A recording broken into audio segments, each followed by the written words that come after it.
Good evening. You are listening and watching to another Scoutcast from FFScoutCast.co.uk. My name is John T. My name's Granville. My name's Andy. And my name's Az. Welcome, everyone. But who's not here? Mark's not here. It's a terrible shame because he would have really enjoyed tonight's show because he got Vardy in and Vardy scored, so he would have had lots of nice bragging points. But he's got the lurgy. He's got man flu, unfortunately, and so he's waylaid here. But in his absence, we've got you lot, and we've got lots to talk about, haven't we, Az? Oh yes. So we're going to be looking at a hashtag Kane sit again, thanks to Sergio Aguero's hat trick. The midfield template has been smashed to bits now, with Arnautovic being injured and Tottenham's fixtures turning and Aguero in form. So we might be talking about how to maximise our points in that shift. We're going to talk a bit about goalkeepers. John T's going to have a bit to say about that, I think. Very, very jammy 8 points from Fabianski. We're going to ponder what to do with FPL's most cursed player, and I think Christensen owners will be feeling that. And then we're going to be looking at rough with the smooth, Fantasy Island risks, and clean sheets for the next game week. Excellent. Yeah, so lots to look forward to. But first of all, let's have a little look back at our game weeks. And who is top of the pile? It's Andy with 55. So Andy, how did your game week go? Yeah, 55. It was an okay game week. Nothing special, nothing disastrous. Obviously, didn't have Aguero, so 55 is probably about par this week, I'd say. I was going to captain Salah. The illness thing basically put me off, and I went Kane. I was pretty much looking for an excuse to switch, to be honest, by the time the deadline came around. And in the end, I found out Kane was ill after the deadline had gone, or he'd had a bit of illness. So happy for that to come through. And then really just Phil Jones getting another 9 points, another 3 bonus points. Otherwise, just Sterling and Arnautovic chipping with a couple of assists. Nothing really much else to talk about on my team. Alonso, again, clean sheet points, which was made even better because of Christensen missing out again. So I swapped him a few weeks ago. It's that Jones pick, isn't it? It's the Manchester United defence. I still don't have it, and every week I'm 5-6 points behind everyone because of that. But so yeah, next up's Mark. So I mean, I'll just quick. I think he might have left some notes. I don't know if he left any notes about his game week with you lot, but I mean, I know that as he said in the last Scoutcast, he got Morata out for Vardy. He then also did, as he said he would, Pope out for Pickford. So it kind of went half right, but the Vardy bit went well. Captain Kane. Vardy, he managed to claw back some of those points. So way back in game week 17, when lots were getting rid of Morata for Firmino, he has got quite a few points from that. He's managed to claw back some of that. He's clawed back 7 points on that. So those 36 points he missed out from Firmino. So that's good. That's good. So he's back on track. And so I'm next. I did similar to Mark. It's quite ironic, really, that last week we were seen as being at loggerheads, and we had very different strategies of doing things, but we pretty much did the same thing, really. He got Vardy in, I got Mahrez in, so we both invested in a bit of Leicester fixtures. I got Mahrez in for Eriksen. The other thing to mention is obviously Fabianski. We're going to talk about goalkeepers later. I've only really got him because Elliott's not playing, and he saves the day. Every time I play him and I think I might get something from him, I get nothing. And every time I just think, well, look, I haven't got any choice. I'm just going to play him anyway and hope I get some save points. He goes and pulls some incredible performance out. So, small red arrow, still in the top 5K. I feel okay. So, Granville, you're a bit like Dr. Frankenstein, I think, if you don't mind me saying, Dr. Frankenstein, in that you created, as Mark said, you created the beast, you created the template beast, you invented it. And now your creature has turned on you, just like Dr. Frankenstein. How did you go? That's a great analogy. It's a great analogy, actually. I think, when I was doing my transfers last week, I didn't really want to break the template midfield. The strikers, it was just Calvert-Lewin, really, and I knew he wasn't going to play. And I had 2 free transfers, and I thought, I'm going to swap him. And I swapped him for Wilson. Wilson hasn't done anything the first week. I'm still going to keep him. I think he's good. He's quite good value. But now we're looking at changing our midfield. So those who have gone for the template midfield, so-called template midfield, it's template for about 1 or 2 weeks, and then it changes. But it's always the same every year. But, it looks like Arnautovic isn't going to play. He's out for a number of weeks, I think, with a hammy. And probably Lingard will start to be benched with Alexis coming to United. So it looks like it's all changed. And thankfully, I have 2 free transfers, so I can make those changes.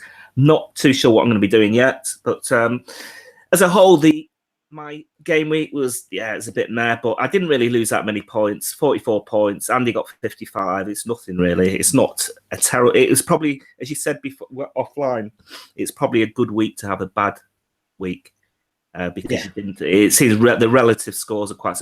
Some people have got 70, 80 because they had Aguero, but most of us who have Kane don't really have Aguero. It's difficult to have them both, and keep and have Alonso and have the expensive midfielders. So it's tricky, but I think we'll all be looking at Aguero now.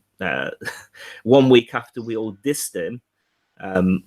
Saying that he was a nostalgia pick and that he wasn't the same player. He goes and scores a hat-trick, and we've all got our tails between our legs.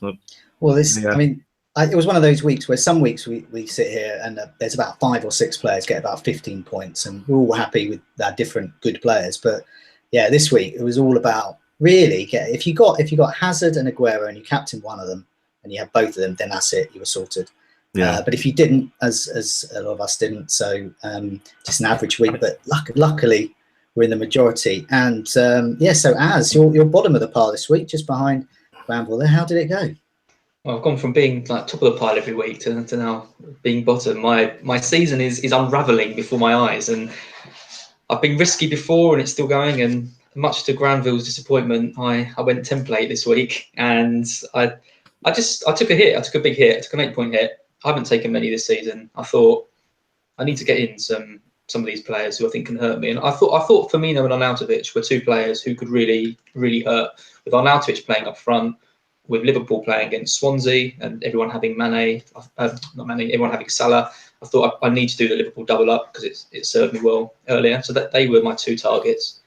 And then I thought, well, this is probably a good week to sort my goalkeeper situation out because Pope is against Man United, and Heaton's coming back, and Pickford's got a nice easy game against West Brom, and Big Sam's been talking about how he's going to be last on match of the day, and then they concede in 20 minutes, and it just sums up my kind of. I know I'm still within the top 5k, but I just feel like I'm getting decision after decision wrong at the moment. Arnautovic is now injured. Even before that, Lanzini was injured, so it was likely Arnautovic was going to play a bit deeper. Liverpool look like they've gone back to Liverpool of old and can't defeat the lower sides. I saw them described as Robin Hood earlier, kind of like that, stealing points from the rich and giving to the poor. That was quite good. So I think my team's in better shape than it was, and I'm glad I took the hit because they are players I want long term, but I need to do something to address my slide.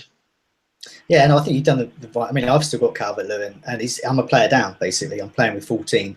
And coming up to the blanks, that's not good. So you've still got Depotre, whoever you pronounce it. I mean, basically, my rule of thumb. I mean, I was going to say my rule of thumb. If I can't pronounce them, I'm not going to bring them in. But I can't actually pronounce about half the players in FPL. So it's so useless. So I'll definitely be. In fact, I've got Arthur Musaka. I've got in my team at the moment. How come Pickford was so popular on the 3 of you got Pickford? It's really unusual though for anyone to change the goalkeepers, and your 3 of you changed at the same time. Well, I didn't. Mark did. Mark.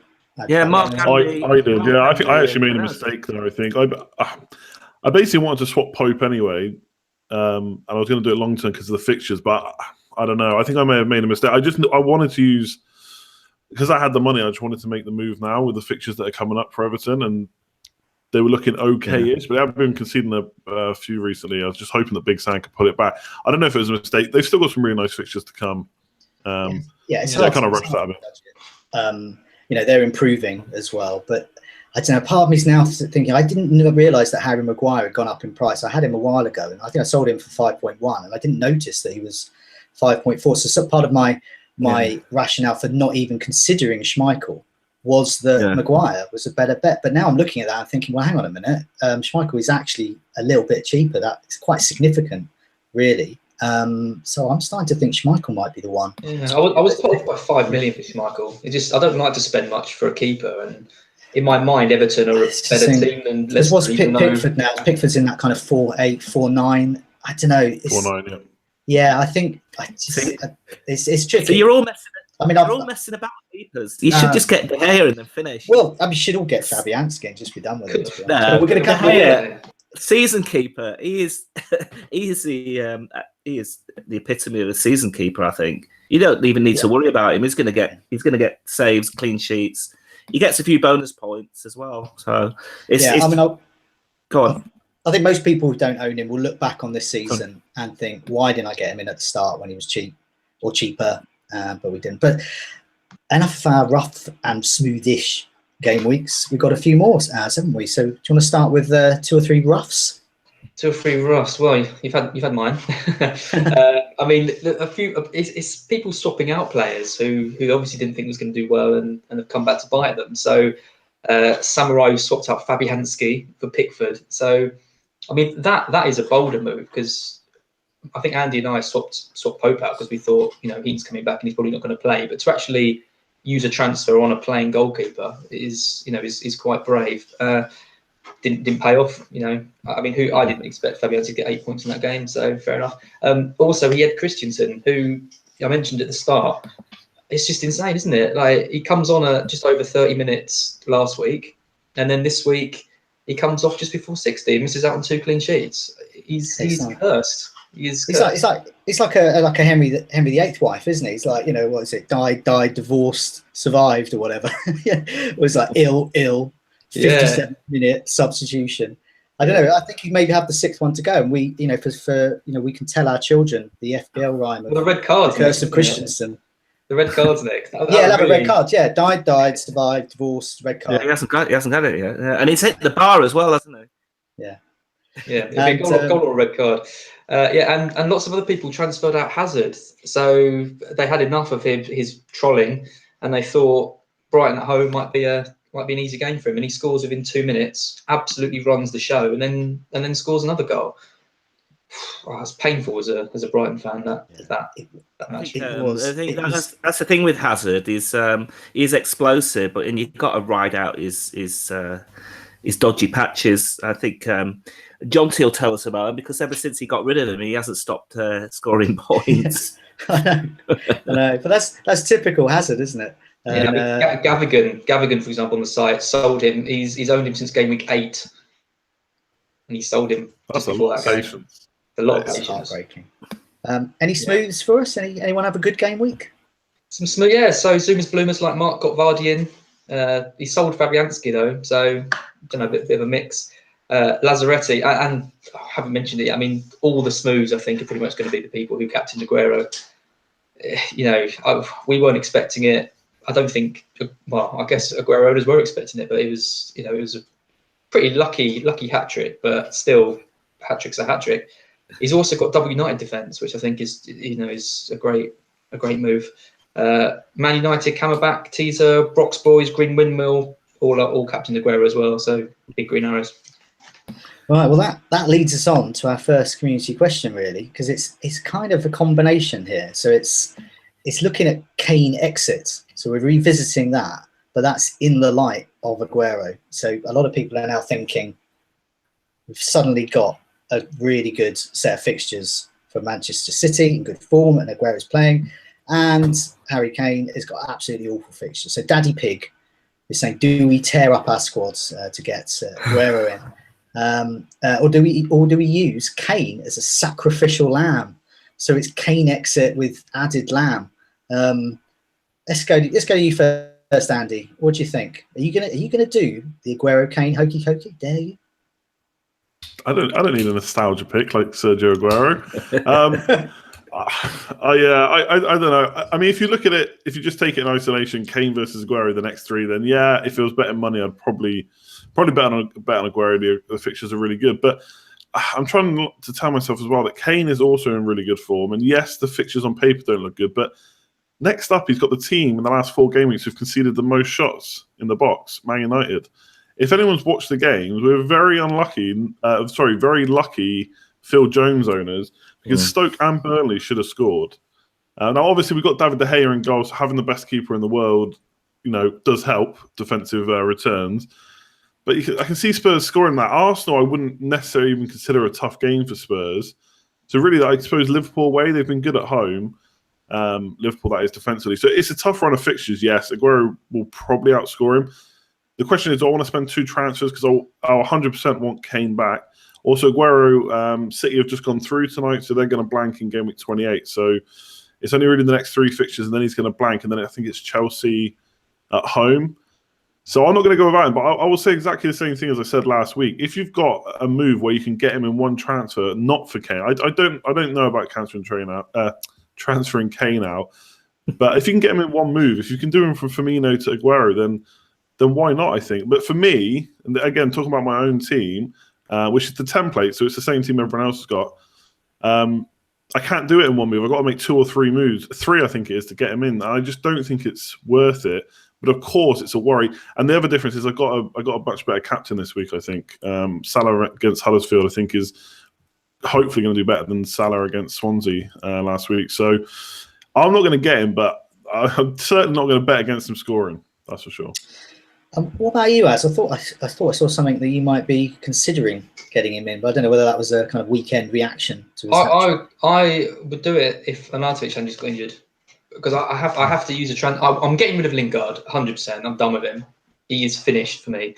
I have to get rid of him, and I have to get rid of After 2 weeks. After 2 weeks, I hate him. I hate everything about. I hate the fact I captained him. I hate his message he posted to Sanchez. I hate his form in the last 2 games. His face, everything. His face, I despise it. He's gone. Yeah. He's going probably for a Stoke player. That's the kind of levels I'll sink to. That's how much you hate it. Exactly. Yeah. And as a matter of interest, what did he say? What did he say to Sanchez? Oh, he said something about the man dem. Wait, welcome to United. I think he called himself Jay Lings. Yeah, hashtag Jay Lings. Oh. I love Lingard. Oh, really? I'm getting rid of him as well. Yeah, I know. Sanchez seems quite a kind of a conservative chap who likes to go walk in the countries with his dogs, and he's suddenly encountered by someone going, "Yo, I'm jailing," and he's gonna think. Surely you got that from Welbeck. See, D. Well. Yeah, whatever. Wells. That guy. Well, Welbeck is into all that lingo as well, isn't he? So I'm sure he's used to it. Yeah, I can't be dealing with that. So yeah, he's definitely going. As he's going, I'm still a bit tempted, even for a hit. I think Aguero is going to comfortably outscore Kane, like Andy said, over the next 3 game weeks, to the point where I'm worried not having him, because he gets a hat trick last week. It's not that big a deal because not that many people have him. Suddenly, lots of people are getting him, and it's a bit more of a worry. And he's got West Brom at home next, who, I don't think Pardew is capable of setting up a team to absorb attacks. He's quite an attacking manager himself, and he'll probably have a go at them. And I can see quite a few goals in that game. So, yeah, I want him. I want him a lot, and the only way I could get him would be to sacrifice Kane. I'd lose 0.3 because, as Andy said, I'll be bringing him back in game 28. He's played the full match tonight, Aguero. If he starts against Cardiff, I'd say he's at risk of missing that West Brom game, because then they've got Basel a few days later. So if he doesn't play in that Cardiff game, then I'm going to be very, very tempted to bring him in. Yeah. Granville, you tempted by a bit of Sergio? Yes, I am. I am indeed. I think with those fixtures that Spurs have got, I mean, the other option is selling Firmino and getting Aguero, but it just means surgery elsewhere. And actually, I still think, I know Liverpool blanked on Monday last night, but I still think they have just more goals in them than Spurs do. And I've still got some, so I've still got some Spurs cover. So I think I might well do that, and also it then gives me some enough money to upgrade Arnautovic to probably Mahrez, and then I like the look of the side. Then it's just, I mean, I've gone without Kane quite a number of weeks. I only got him in just before he scored these 2 hat tricks, so I've had those. He is a danger. He's a danger even against the big sides. I mean, that time when he scored the hat trick against Chelsea, when I benched him, he was first on my bench. He didn't come on. That really, really hurt. So I know what he can do, but we've seen it with Aguero, and we think Aguero's going to be playing. I think he's going to be playing the next 3. I mean, I don't think Jesus is going to be available. I heard he might be available for the Ball game if they're lucky. But at some point, I think when Jesus comes back, then there'll be another tough decision to make, because, as we all well know, the Pep likes to rotate those 2 striker positions, and it becomes really, an expensive luxury to have someone like Aguero being benched. So we've got an unlikely, a possible, if it wasn't for Arnautovic, and and I'm sort of undecided. I think see, the pros are the fixtures. So he's got West Brom, Burnley away. And now, after last time, I said, "Oh, Kane's got Burnley away. That's a tough one." And then he scored a hat-trick there. Well, I start to think, okay, maybe it isn't a tough one. Burnley are aggressing defensively there. And then Leicester at home. So I don't know about Leicester. Leicester are really good defensively at the moment. So, yeah, I mean, Kane is ditchable as well. Manchester United have Liverpool, Arsenal. And it's not the same as Kane exit before. We had that really good Southampton game. So even if, like me, you thought Burnley's not going to get much, it was the Southampton game you worried about. But I don't have any in that block of 3 that I'm worried about. Yeah, I'm certainly not going to be captaining him, and I certainly don't think many people will. Well, that's the thing. If you got the most expensive player, you're not going to captain him. No, but whereas last time, it then becomes sellable. See, the Burnley game was obviously bad if you ditched him, but he wasn't massively captain compared to that Southampton game when everyone wanted him. So, and then he's got Crystal Palace away and Huddersfield, so it's kind of neat and tidy. Get rid of him for 3, get him back. So it is different. So that is tempting. But the cons are against it's transfers as well. So you're tying up the transfer this week, and you're tying up a game week 28 transfer. So that's after the January transfer window. So there could be all sorts of really good players you want to get there. And then by getting Aguero, the focus, and this is the main thing that's stopping me. So getting Aguero, the focus is to captain him. And then I wouldn't be captaining Salah. Yeah. And that is actually, for me, the biggest danger, because if Salah hauls and you don't captain him, then you get a red arrow, because he's so well owned. He's got over 50% ownership. And I was just going to say, will he be well captain though? I don't, and that's the other thing. He may not be that well captain, but he's so well owned as well. So all those who captain him do well. But the thing about Salah is, as well, with my team, I looked at this fixture, a few weeks ago, when you look 3 or 4 weeks in advance, and it just said to me, Captain Salah. I mean, I looked at all the alternatives, and it just screamed Captain Salah at me. And so if I don't do that, it would be really frustrating for Aguero to maybe get an assist, Salah to get a brace and an assist, and knowing that I went against my initial thoughts. So those are the things I'm thinking about. The reason I mentioned that, I suspect a lot of other people are thinking those as well. And as has been said, the team sheets are key. So if Aguero is starting in the FA Cup this weekend against Cardiff, then that temptation onometer is going to be twitching like a seismograph at an earthquake site. He played tonight, so Pep's not afraid to play him in the cup games and play him. He doesn't have much choice, does he? There's not of a striker.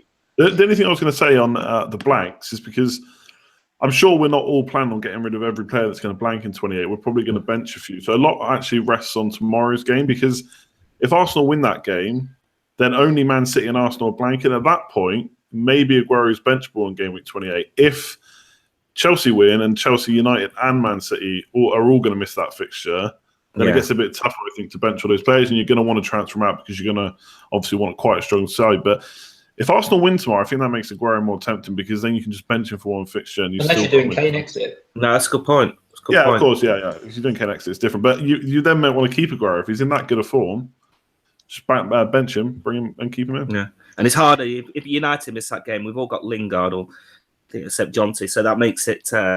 If you're still keeping Lingard as is sort of the enabler, which I think most of us will still be keeping it, except for ours. He said he's definitely getting rid of him. We'll see about that. I think it just makes it more difficult if United aren't playing game win 28. Can I just because Mark's missing today, but he just sent some notes just about what he's going to do about Kane. What do you reckon? I reckon he's changed his tune and he's going to sell him. Because Mark, I don't know, he's quite aggressive like that.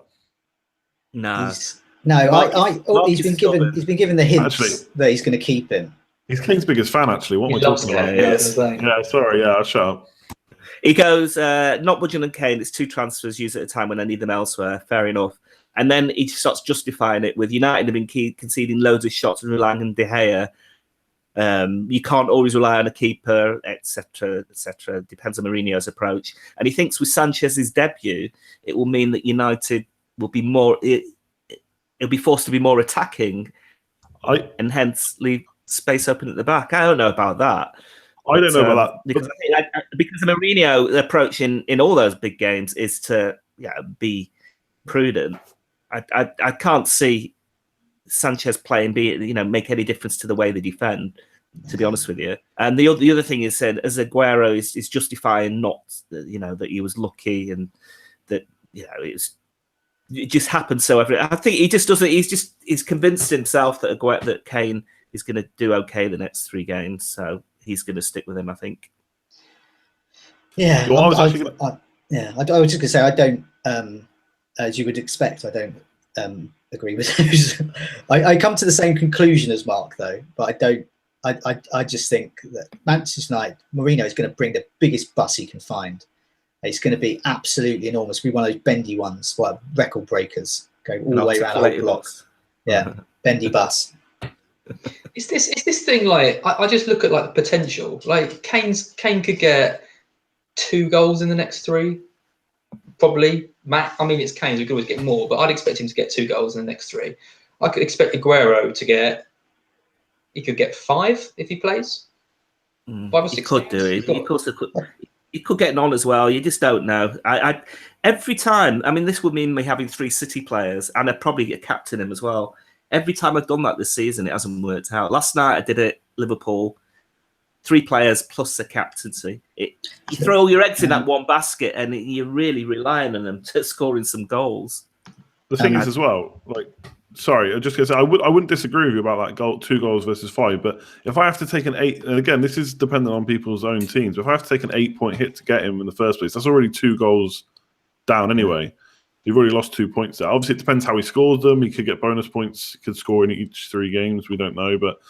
It's just the amount of hits I'd have to take personally to get him.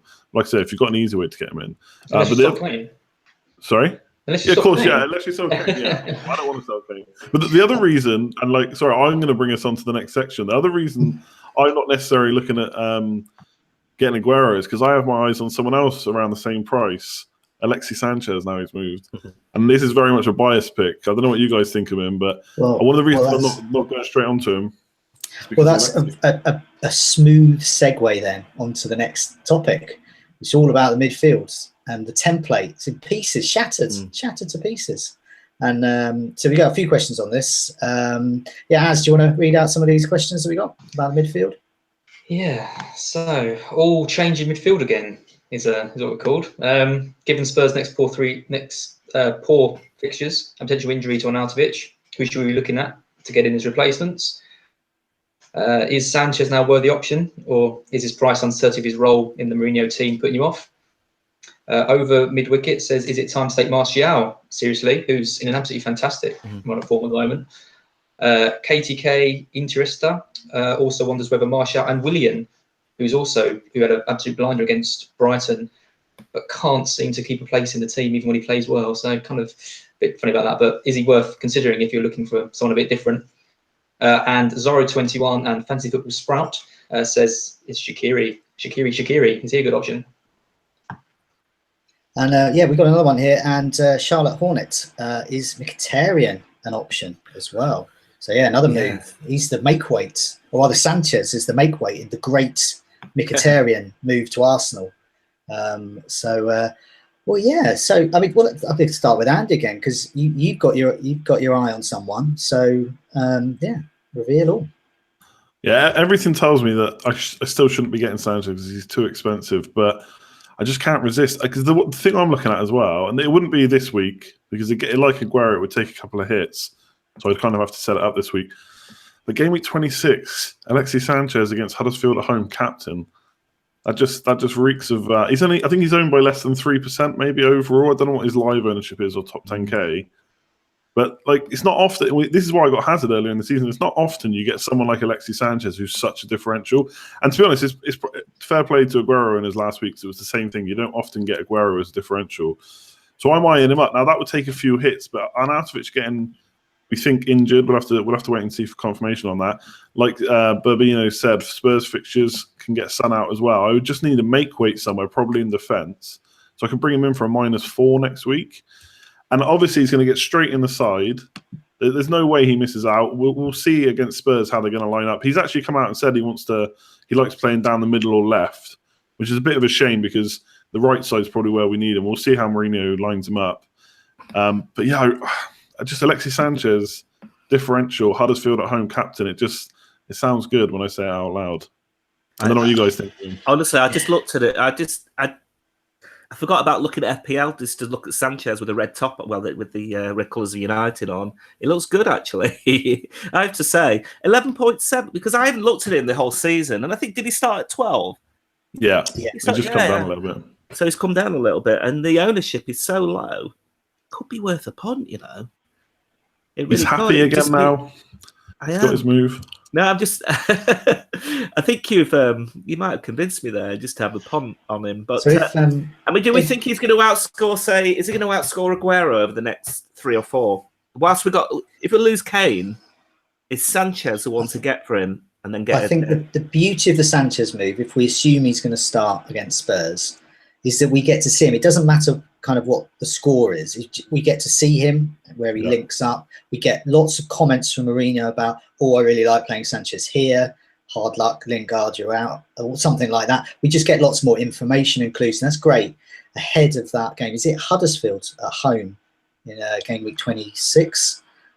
So yeah, that's when, if you're thinking about a Sanchez move, we get some. I think if someone's pretty brave, if they're going to get him in for that Spurs game. But I think the information, I can have a little bit of information now. I quite like the sound of that. So I personally don't rule him out. But yeah, is there any other midfielders you're tempted by, Granville? Yeah, Martial definitely, and Mahrez. Those are the two that I was looking at for Arnautovic, and that's a straight swap. But I do have these two transfers. It just depends on Kane whether if I switch him, then I've got to make sure they have a player who can match him. And the only one I think is Aguero. I can't think if I get Sanchez, I'd have to get a below 10 million striker. And Vardy, I don't really fancy Vardy really, certainly not to match Kane. It's finding people, even with Kane, with those 3 bad fixtures, I still think Kane will score 1 or 2 goals. And it's difficult to see players who are definitely going to match that. Lukaku possibly. United have fairly decent fixtures. I know there's a Spurs game, but I don't know. It is very, very tempting to rip up the team, rip up the template, and change things around. I'm tempted. And Az, what about you? You've spent some points to get the template, and you're going to rip it apart. So, we've mentioned a few. You mentioned in those questions there quite a lot of options. Any of those you fancy, or any others even? Well, yeah, I mean, we had a really interesting discussion on the site the other day about people getting bored of FPL and what to do. And I think that Mkhitaryan and Sanchez swap is just perfect for FPL because it suddenly promotes these 2 fantastic players, both with something to kind of prove Sanchez not so much, but, he's going there, happy and content, got his dream move, always dreamed of playing for United, he says.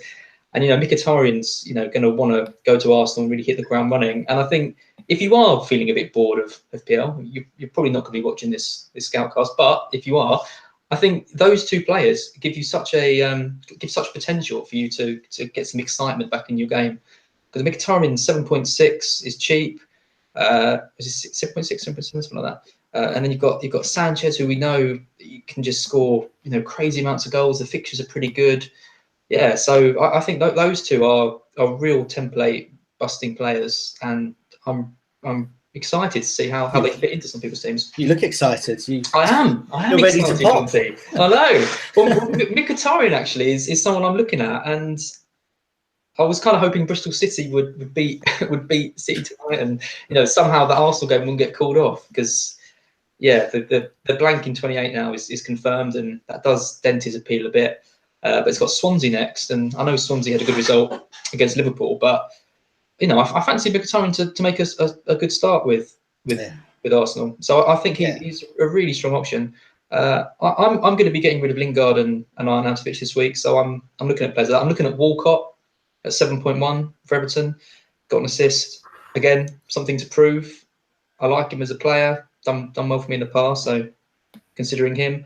And the one player who I really am looking at is Pogba, because I think Sanchez's arrival is only going to boost Pogba's output, and he's already averaging a lot of points a game. So he's my key target, Pogba, I think, to bring in. I want him long term, nailed on, good fixtures. Yeah. Well, I mean, I think it's a good point to remind ourselves of what this so-called template is, and I think the one we're using is the top 10,000 players one, and this is from FPL Discovery.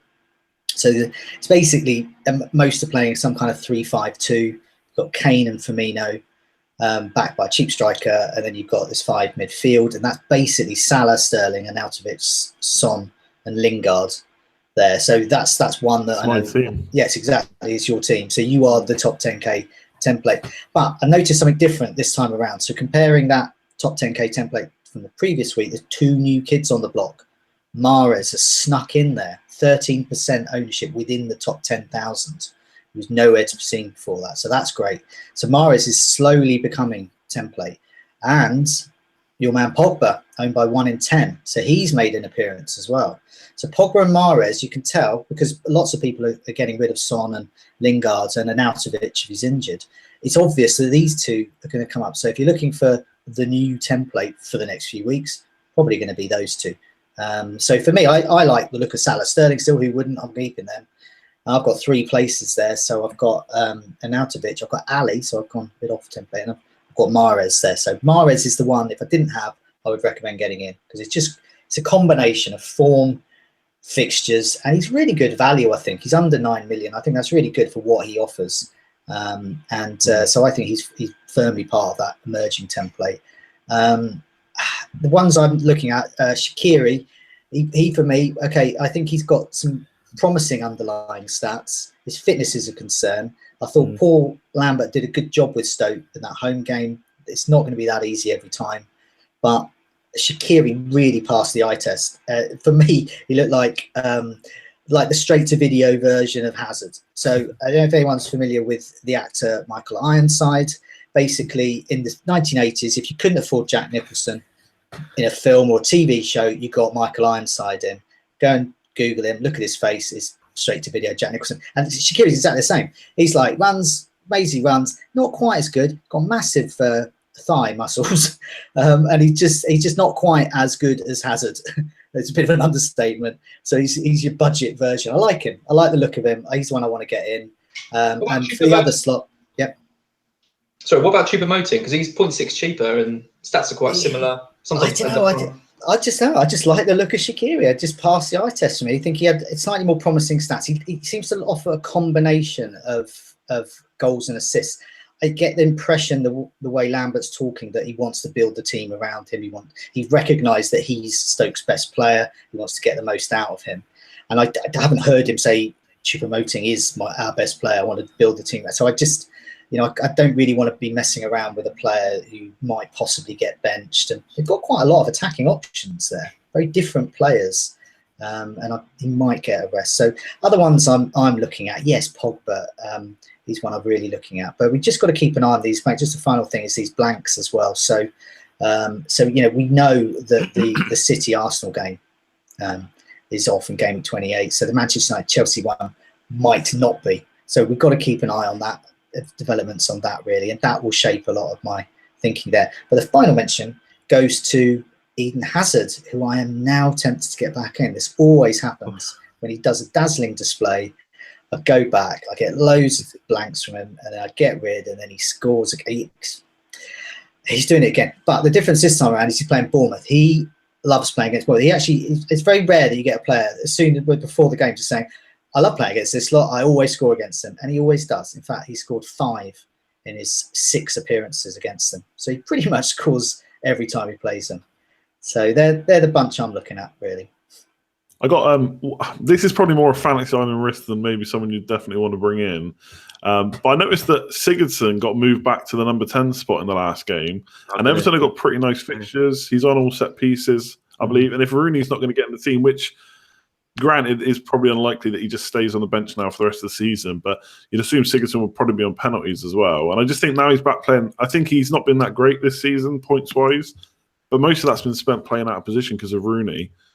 I think maybe now if he's playing in that number 10 spot, obviously the problem is Everton's attack is not the best, but I don't know, probably a bit too much to put him in. But I definitely think one to watch if he keeps that number 10 spot, because obviously that's where he did so well against Swansea. And like I say, Everton fixture's pretty good.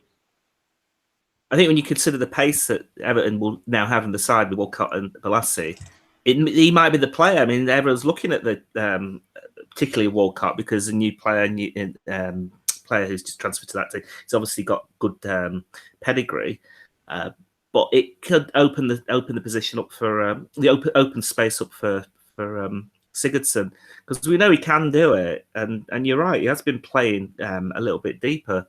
And not really, they haven't really got a target. They haven't had a target man. I mean, I don't know how this guy's playing, Tozen, but I know he puts himself about a bit. But I think it could be Sigurdsson who's a player that you should go for. Rooney will play a few games though, won't he?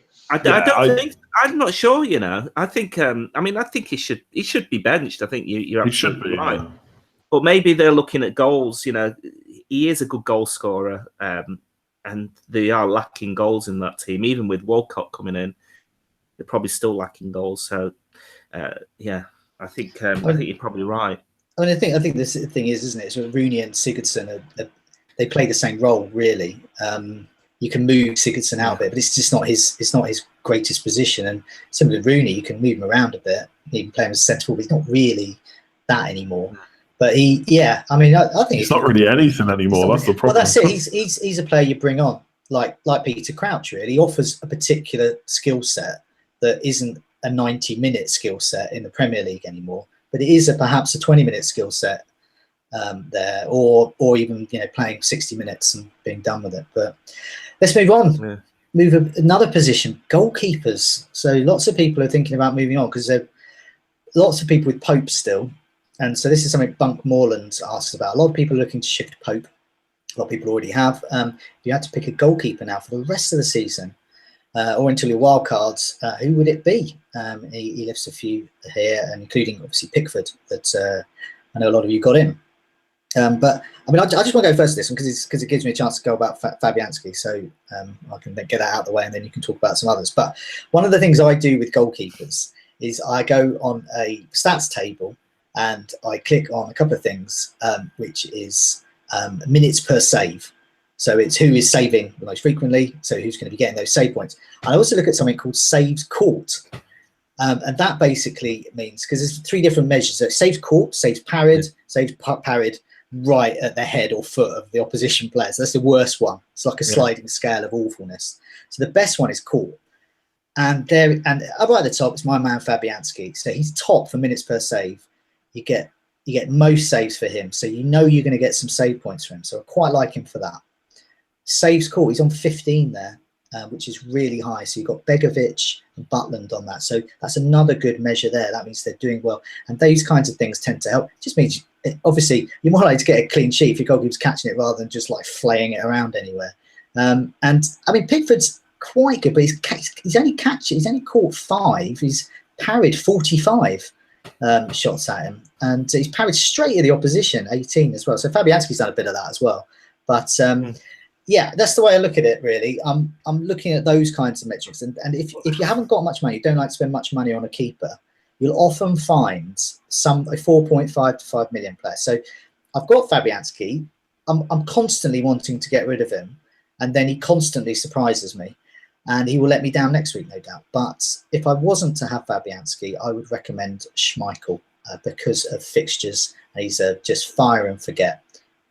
He's only 5 million, and he's got only 2 bad fixtures for the rest of the season. Just bung him in. And as we've seen with Leicester, they're getting clean sheets. So that's my goalkeeper rants out the way there. So Granville, what do you think about keepers?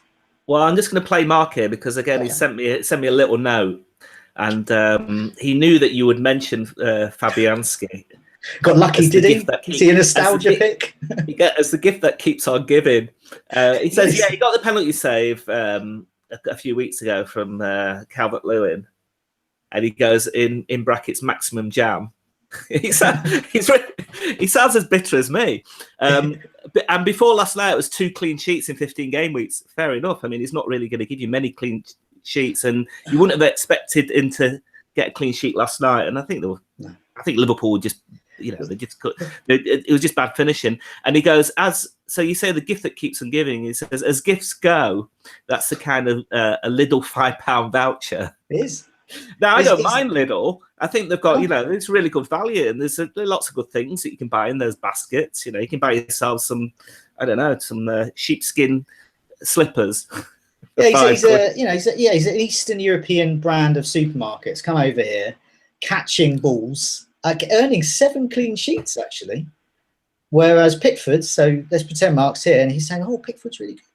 Well, he's only got 6 clean sheets there, and he can't catch anything. so you're grading saves by whether they've caught them or parried them. No, it's an indication of the quality of the keeper, because it's not an indication of the defense, the way they give up chances. Yeah, but what it means is that they are, for that particular shot, if they're catching it, that's a goal opportunity gone. Whereas if they're parrying it out the opposition, it's creating that goal opportunity is still in play and still knocking around. So this is why, I mean, they've got 7 clean sheets, and they've got all these surprise clean sheets as well. So he's a bit annoying like that. So the thing with a player like Fabianski is you can't play him with anyone else. You can't rotate him. Impossible, unless you turn it on his head. But to be fair to Mark, I do like Pickford. He's a good choice. He fits into, apart from the he can't catch anything. He does fit into that criteria because he does make a lot of saves there, and he's right up there. He's 1, 2, 3, 4. He's the 5th best at making saves. So even if Everton concede, I know you're going to get maybe 1, maybe 2 save points, which all helps. The thing is, it boils down to why people are getting rid of Pope, because I looked at the fixtures and they're not that bad. I mean, they're playing City next week. And then they've got a really good run. So why spend the transfer? Heaton, isn't it? It's Heaton coming back. Oh, do you think he's coming back? Yeah. Yeah.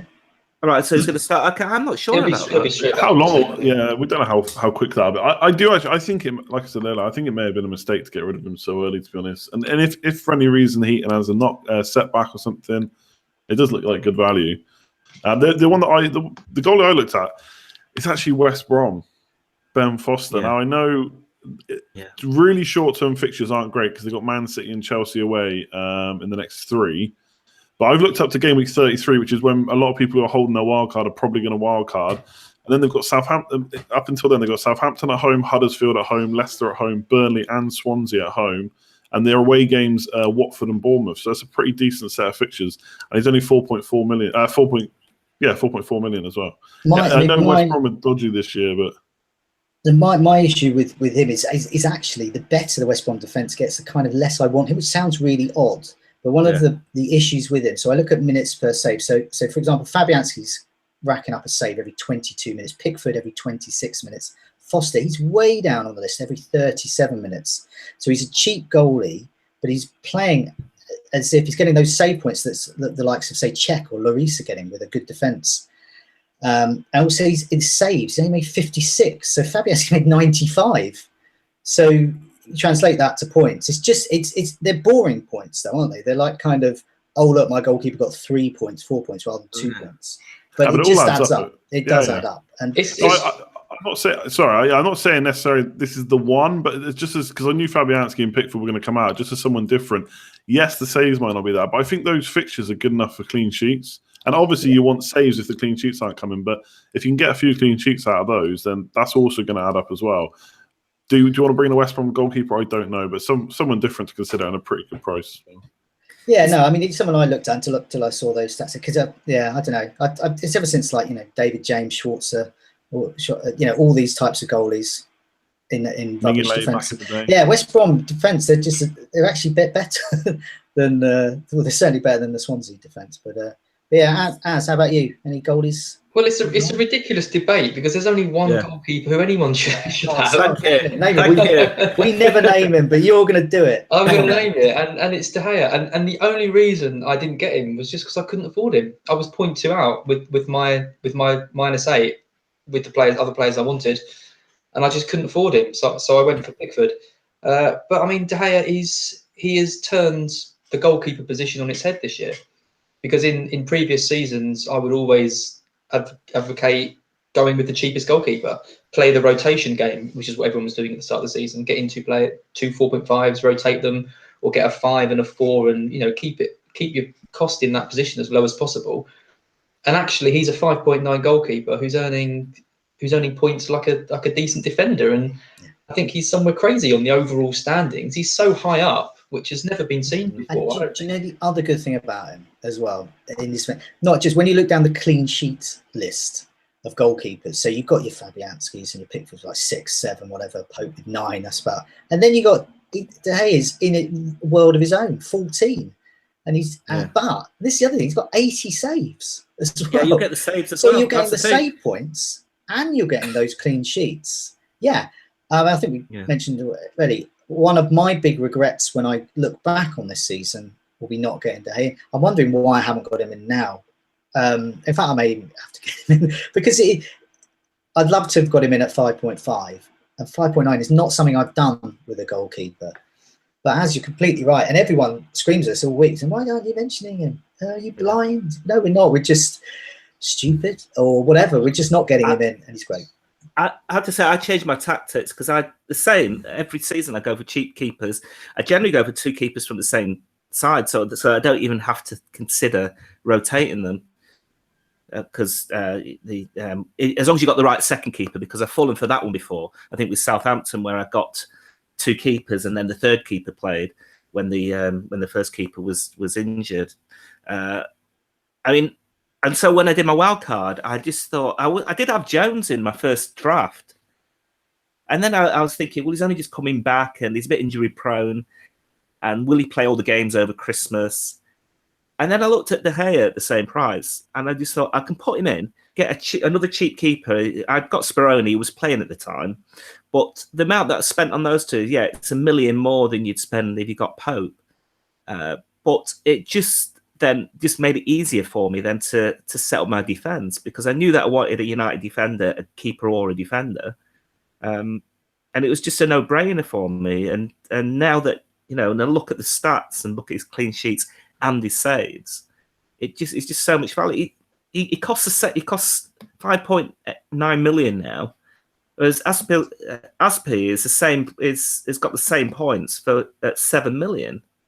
So when you compare them like that, and you can compare keepers and defenders much better than you can compare that kind of midfielders and strikers, because with defenders, you've got 5 slots, you can put anyone in there.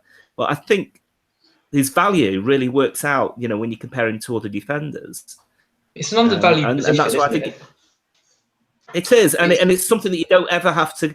You don't have to make a select. You have selection headaches now and again. You never have that with a keeper because you know that you're always going to play him. But I think you kind of do, because I remember last year I didn't own Heaton all season, and I just remember every week he was getting bonus points and saves and things, and I think the year before it was Butland. I didn't have him, and he was earning points and saves and stuff. And you don't want to spend a transfer to sort your goalkeeper out. You do want it as a set and forget, but at the same time, I think there is logic in. If you see that you've got a weakness there, and you see there's a keeper getting these saves and bonus and clean sheets, then it is worth the 4-point hit to make the move.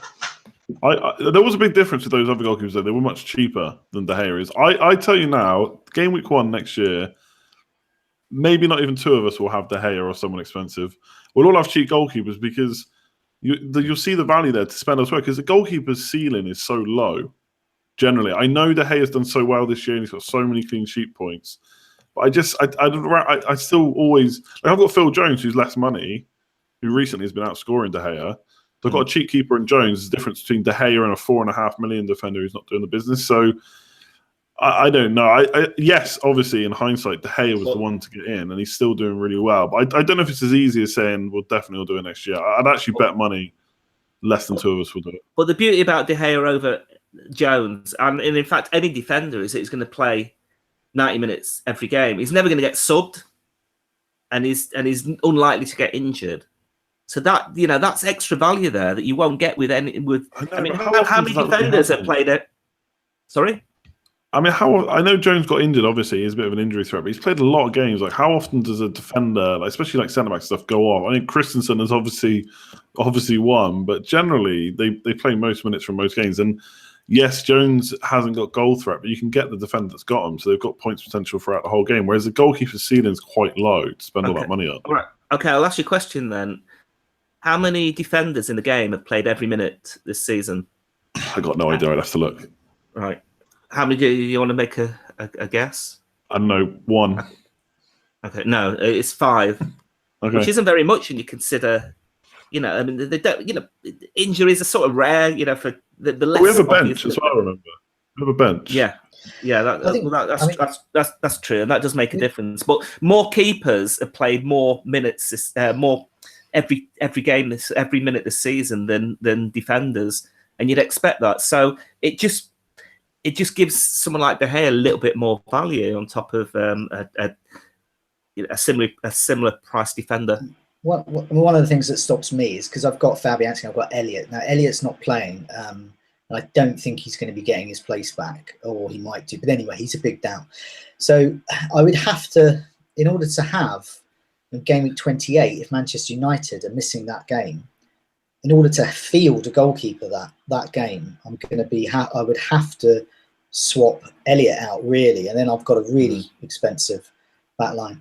Or I just say, look, I'm just going to play 10 players, but I'm very reluctant to openly do a move where I know fact I'm going to be going into a game with 10 players, or I take a hit for upgrading Elliott to what? I don't know. I mean, I think that's what's stopping me at the moment. But I'm in a peculiar position there. But there might be some others, say for example, who have got I don't know, who already got 2 4.5 goalkeepers. In which case, I think it could be worth a move. But yeah, you mentioned about relying on defenders, and that brings us to our last community question, which this is from Rafa the Gaffer. What to do with the curious case of Andreas Christensen? Now we detailed it at the beginning.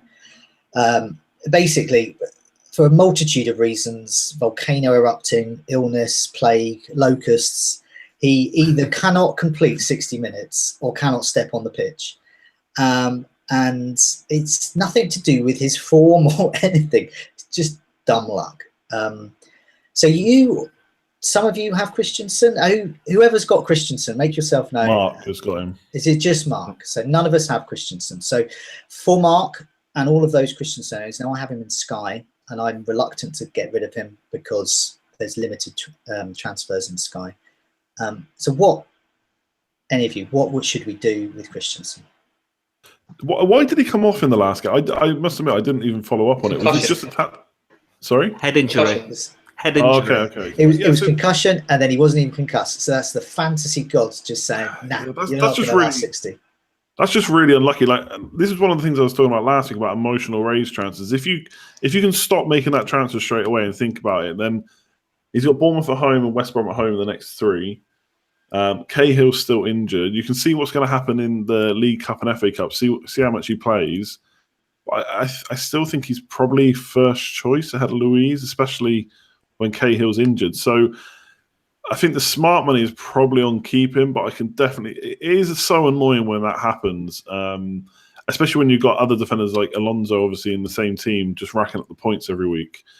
But I'd be, unless you've got the luxury of moving him on, I think I'd be pretty tempted to keep him for the upcoming fixtures. Anyone else got any views on Christensen before we move on? It'd just be madness to sell him. Just be complete. They've got 6 clean sheets in 7, and you've just been really unlucky.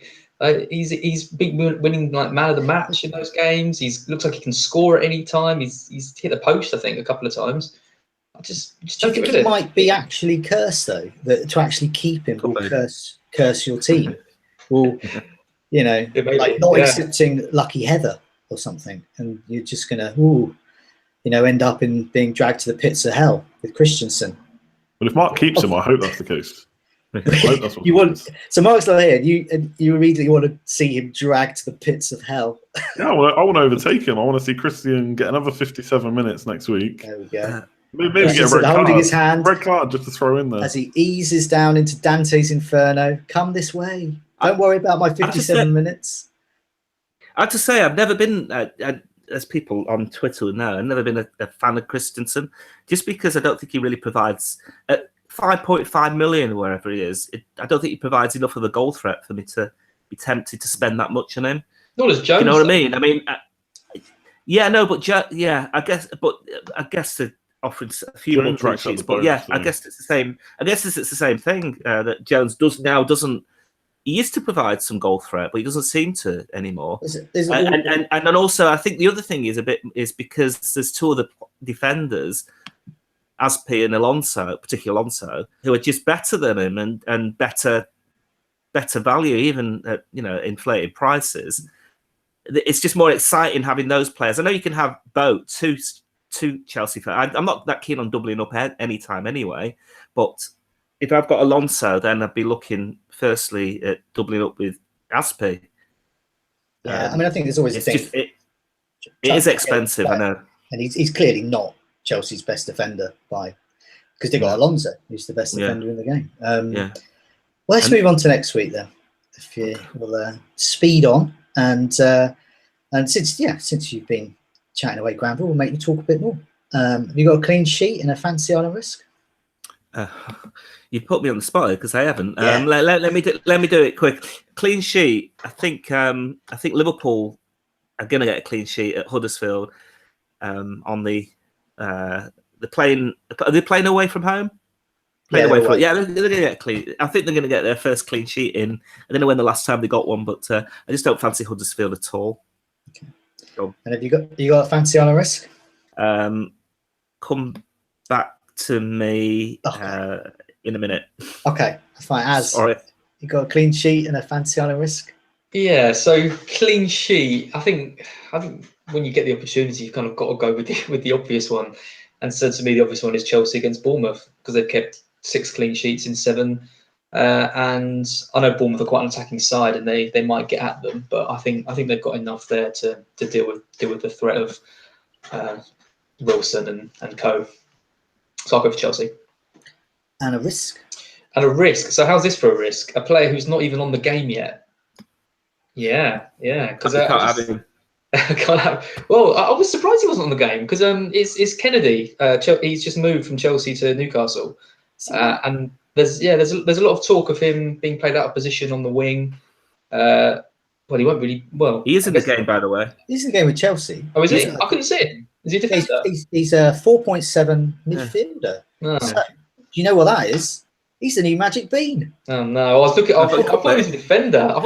That's what I had to look for him there. So he's a midfielder. That kind of ruins. If you wander down a street and there's a man and you've got a cow with you and you need to sell it, he'll open his hand and he'll have little pictures of Kennedy there. That's what he is. So that's made my nice, perfect. I'm definitely going for the Magic Bean then against Burnley. Perfect. The new Magic Bean. Sorted. And Andy. Clean sheet. They just conceded, I think, 2 or 3 to Bristol City, but I'm still going to back Man City against West Brom. I think West Brom have actually been doing okay attacking-wise recently. J-Rod and Rondon. I've got to back Otamendi to get a clean sheet. 4 and 5, and then not to get one in the last 3. Yeah, I'm going to go for Man City there. And then fantasy and risk. The midfielder with the most chances created over the last 4 game weeks, Goodmanson for Burnley against Newcastle. And I also noticed that Ashley Barnes is on the goals imminent table. So if he's going to play potential. In all the Chelsea transfer speculation, even Ashley Barnes got a mention. That's ridiculous. Chelsea want Ashley Barnes. He might be playing for a move, so hopefully he can knock in some Goodmanson passes. I think.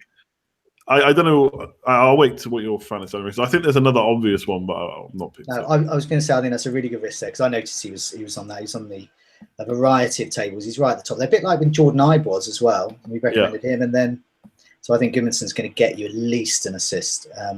So in my case, I'm going to go for Stoke. I like the cut of their jib last week against an awful side away, and they got another one as well, Watford. I just think the new manager's one of the first things they're going to do. He's not going to just say, "Oh, come on, lads, just go for it." He's going to say, "Tighten up at the back. Let's do everything we can to basically get a clean sheet," and that's going to mean that they're not going to be attacking as much as they ought to. So I think Stoke can get one there. And my risk, now this is a slight risk because he's carrying a little bit of an injury, but he was kind of at the late fitness check stage last week, so I think he's going to start. That is Southampton's Yoshida. So he's playing Brighton. Now, Brighton, as I've noticed, and everyone else, concede the most goals from set plays. And Yoshida has currently scored twice. And he's had 14 goal attempts this season, 16 very close range. And so, as I said, recovering from a hamstring injury, so the added risk he might not start. But if he was at the late fitness check stage, if he's in that starting, given the way that Brighton concedes, I think Yoshida could actually score and possibly even get a clean sheet as well. I believe Apple Bonkers agrees with you. I'm sure he was tweeting about that the other day. That's great. That's good. If Apple Bonkers thinking the same thing, then that's good for me. A non-wing back defender fantasy risk. I hate it. So Granville, have you had a thought? I have done. I'm just looking at the worst defences, and Arsenal are they just concede every game, and I'm just thinking that Swansea at home to Arsenal, that could be another 3 points for Swansea there. They're getting all these points from the the top team. So I'm actually going to go for Jordan Ayew. I think I've had him before and actually scored 3 in 5 games, I think. And it's someone that hasn't been mentioned that much as a make-weight. I think we have mentioned him once or twice, but he, a little player up front. He gets his chances. He's scored 3 and 6. So I fancy him to get another one. Not bad. Well, yeah, I mean, I think we have mentioned him before. Yeah, he's playing as well. I mean, that's the key thing. And you said Arsenal not always great in defence. So, and how about moves then? So let's go for Andy first. Have you got any moves and captain in mind? Captain's gonna be. I've got it on Salah, although I should probably consider Sterling a little bit more because obviously West Brom at home it's a good fixture. One of those two. They're basic captain and vice captain. I'm going to have to pull at Az from last week on moves because I've got about 10 different moves going around in my head and I've got no idea which one it's going to be. If Arnautovic is confirmed out, then I will probably downgrade him in some way to set up a move for Son maybe next week. That will either be Shaqiri if I don't get Sanchez, and if I do get Sanchez, then it will maybe be Ibe, something like that. If I decide I'm going to get Sanchez. But I've looked at Mahrez and Vardy and Aguero and everything. So, yeah, captain Salah currently, and probably Arnautovic out. I just don't know who for yet. And how about you, Az? Yeah, I'm not 100% sure, but I know that I'm going to get rid of Arnautovic if he's injured and Lingard. Pogba would be a long-term pick, but I could get him quite easily for Son next week if I keep him. I'm very tempted by Kane to Aguero. So that's still on my radar. So it could end up being another 8-point hit for me with Aguero coming in, maybe Pogba coming in, and then someone like Walcott or maybe Mkhitaryan, who I think, especially if Arsenal sign Aubameyang as well, and might have a front three of Mkhitaryan, Aubameyang, and Lacazette up front. That is lethal. And if you can get on that early, I think there's good potential there. So I'm looking at something like that. If you got Aguero and you captain him? Yeah. Granville. Yeah. Oh, sorry. Yeah. Anything else to add to that, Az? No, that's it. I think if you bring Aguero, you've got to captain him. That's and Granville, your plans, captain? Yeah, it makes bringing in Aguero makes it easier to pick the captain, I suppose. So that's what I'm looking at. I am considering now. You mentioned it, Sanchez. I'm also playing a bit of mind games with my fellow scoutcasters. I think the thing is with Sanchez, I've just been thinking about it now, is that will he be the focus and will he be the one scoring the goals, or will he be enabler for some like Lukaku or Pogba or Martial to go on a scoring run? Because I wouldn't want to spend all that money on Sanchez and him not be the main man, you know what I mean, in terms of goals. So he needs to be providing more than Aguero can over the next few weeks. And I'm just not, I have to think about that further. I'm just kind of worried about, he'll start the game, obviously, but will he get brought off, I think 70 minutes? I'm just not sure. And where will he play? There's a few questions to answer. I think it's a bit of a punt getting him for that price in this first week, but I might still do it. Game 26 is probably you might have some answers to that. And I think it's like, if he's benefiting Pogba much more, then to me it makes complete sense to just get Pogba in and then trouser that 3.5 million and spend elsewhere. But yeah, once again, you don't know, because it could be that his appearance there means that Pogba sits back a bit more. I don't know. It'd be quite interesting. So if you, who are you thinking of captain, by the way? Well, Aguero to get him. If not, probably Salah. I don't really trust Sterling enough to captain him. I have done it this season. It never worked out. So yeah, I mean, for me, captain Salah, I've had him on him for planned for this for weeks. I see no reason not to. I've got Ali I want to get rid of. I've got 2 free transfers. I've got Ali I want to get rid of.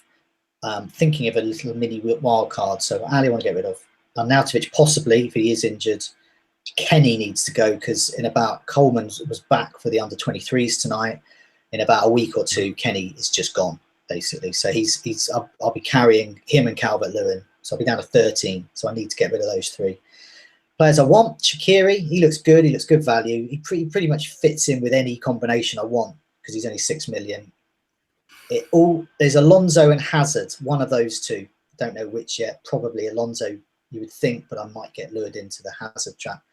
And then I can go for I can have a very strange player in the other midfield slot. I haven't got quite enough for Pogba, but I'll have a look at that and decide. But lots of options, and people don't like it. People like us to be decisive, but it's really hard with so many cup games coming up and a lot of transfer issues left undecided. But yeah, no, it's been a good Scout. We've almost stayed within an hour. We've just kind of strayed over. Yeah, obviously Mark can't be here, but I believe a plan is to have one next week in which Mark will be here, but I won't be, because I'll be helping a friend out who runs a comedy club. So enough of your comedy. And do you want me to tell you what Mark is thinking of doing? Oh yes, that would be great. Yes. Okay, so captain is thinking Salah, but he's wary of Liverpool huffing and puffing again, like they did last night, and he might well go with Kane. I think that sounds to me like he's going to go for Kane, and he's using the Salah thing just to sort of just to say, oh, I was thinking about him, and I didn't captain him, but at least I was thinking about him, so I morally got the right captain. And the Aguero captain us. Yeah. So it won't be getting. So earlier, he did say that he was thinking about getting rid of Kane for Aguero, but obviously he isn't. And I felt that when I read what he put before. So it's just sort of, he's trying to kid us. And he's going to get rid of Arnie. He's saying Sane or Mahrez. So there's really? doubling up on Leicester. Interesting. I think Sane. We didn't speak about him, but he looks a great pick actually. I think right now. Scored against if you want to, if you don't want to go for Aguero for those Man City fixtures, I think he's come back into form. And he did go for that phase earlier in the season of getting like 4 double-digit goals in a row. Yeah, I just wonder. You just know who it's going to be, because Silva could be the one coming into form next. Who knows? Because he had that run, and actually Silva's a bit. I was looking at Silva, 8 million. He's still cheaper than any of the other City options. It is tempting, but I think Sane. What price is he now? He did 8.4. 8.4. Okay, so he's dropped 8.4. Yeah. Checked before we came on. My issue is I like Sane a lot, but my issue with him is I never quite know still whether he's going to start. He has had a few more starts recently, but with the cup games coming up and with Champions League as well, I just don't know whether he'll start. But yeah, he is tempting. He's a good price, definitely. That's the good thing about lots of people who've got Spurs midfielders, is that there are loads of options as well. And there's a few for Arnautovic if you've got to go below that, but not quite as many, and that's a bit of a problem really. So yeah, if you can afford to get 8 million or so midfielders, including Pogba, that could be good. But yeah, no, it's been a pleasure. I think it's time for us to depart. It's a good night from me. Good night. Good night. Good night.